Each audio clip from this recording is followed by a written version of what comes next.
Hi friends, ఎలా ఉన్నారు? అందరూ బాగున్నారా? ఓకే అండి. ఈరోజు నేను చాలా సింపుల్ ప్రాసెస్తో మీ ముందుకు వచ్చేసాను. ఏం కాదండి, మన బ్రేక్ఫాస్ట్లోకి చట్నీ అనేది ప్రిపేర్ చేయడానికి చాలా సింపుల్ ప్రాసెస్తో మీ ముందుకు వచ్చేసా. అదేం చట్నీ అంటే టమాటా చట్నీ అండి. చాలా ఈజీగా మనం తయారు చేసుకోవచ్చు మన ఇంట్లో ఉండే వాటితోనే. ముందుగా మీరు నా ఛానల్ సబ్స్క్రైబ్ చేయండి ప్లీజ్. నెక్స్ట్ మనం ఎలా చేయాలి, ఏంటి, ఏం కావాలి అనేది నేను చూపిస్తాను ఈ వీడియోలో. చాలా ఈజీగా తయారు చేసుకోవచ్చండి. మనం మార్నింగ్ లేవగానే మనకు బ్రేక్ఫాస్ట్ అనేది ఇంపార్టెంట్ కదా, దాంట్లోకి ఏం చట్నీ చేస్తావు అని అంటారు పిల్లలు. అందుకని చాలా ఈజీ ప్రాసెస్తో ఈ చట్నీ తయారు చేస్తాను. చూడండి, ఫస్ట్ మనం స్టవ్ ఆన్ చేసి పాని పెట్టుకుందాం. 2 టేబుల్ స్పూన్ ఆయిల్ పోస్తానండి నేను.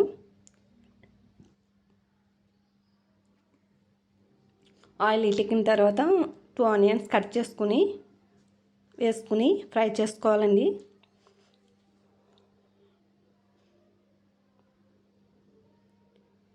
ఈ ఫ్రై అయిన తర్వాత మనం వెల్లుల్లి రేకులు కూడా తీసుకుని వేసుకోవాలి. ఒక 9 గార్లిక్ తీసుకున్నా.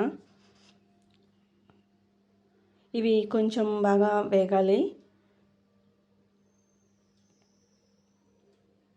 ఇప్పుడు కొంచెం సాల్ట్, తగినంత సాల్ట్ మనం వేసుకోవాలండి. నెక్స్ట్ టమాటోస్, ఒక 4 టమాటోలు కట్ చేసుకుని ఈ విధంగా మనం ఫ్రై చేసుకోవాలి. బాగా మగ్గించాలి అన్నమాట. వాటర్ అనేది ఉంటుంది కదా టమాటోలో, ఆ వాటర్ మగ్గడం వల్ల అది జ్యూసెస్ కింద తయారవుతుంది.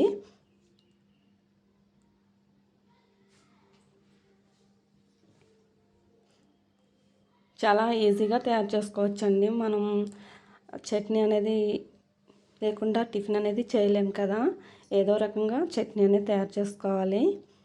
ఇది చాలా ఈజీ ప్రాసెస్ అండి. చూసారు కదా, నేను ఒక 5 ఎండుమిర్చి కూడా వేసుకున్నాను.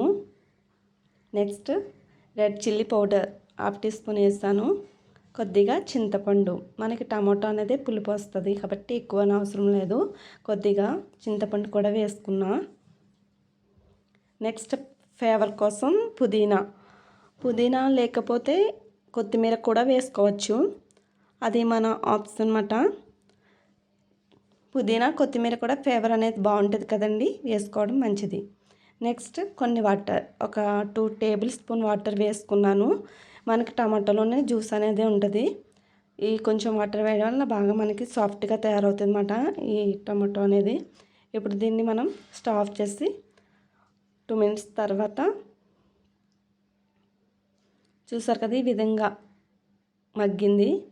సాఫ్ట్గా ఎలా తయారైందో చూసారు కదా. ఇప్పుడు మనం దీన్ని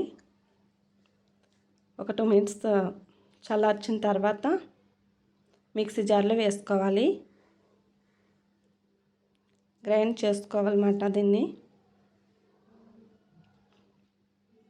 కొద్దిగా షుగర్ కూడా యాడ్ చేశాను. షుగర్ వేయడం వల్ల మనకి కొంచెం తీపి ఉండి టేస్ట్ బాగుంటుంది. ఇప్పుడు మనం దాన్ని పక్కన పెట్టి ఒక బాణీ తీసుకుని మళ్ళీ కొంచెం ఆయిల్ పోసుకుని దానికి పోపు అనేది ప్రిపేర్ చేయాలి. మినప్పప్పు వేసాను, కొద్దిగా కొన్ని ఆవాలు, కొంత జీలకర్ర వేసుకుని ఫ్రై చేయాలండి.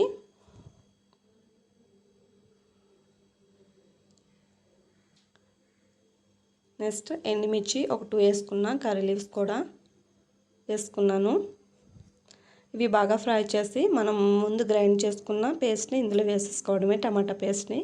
చూసారు కదా, చాలా ఈజీ ప్రాసెస్ అండి. మీకు నచ్చినట్టయితే నా ఛానల్ సబ్స్క్రైబ్ చేసి నన్ను ఎంకరేజ్ చేస్తారని అనుకుంటున్నా. Thank you so much. మనం ఈ చట్నీని ఇడ్లీలోకి కానీ రైస్లోకి కానీ ఆర్ ఏదైనా మనం బ్రేక్ఫాస్ట్ అనేది చేసుకుంటాం కానీ దానికి వాడుకోవచ్చు.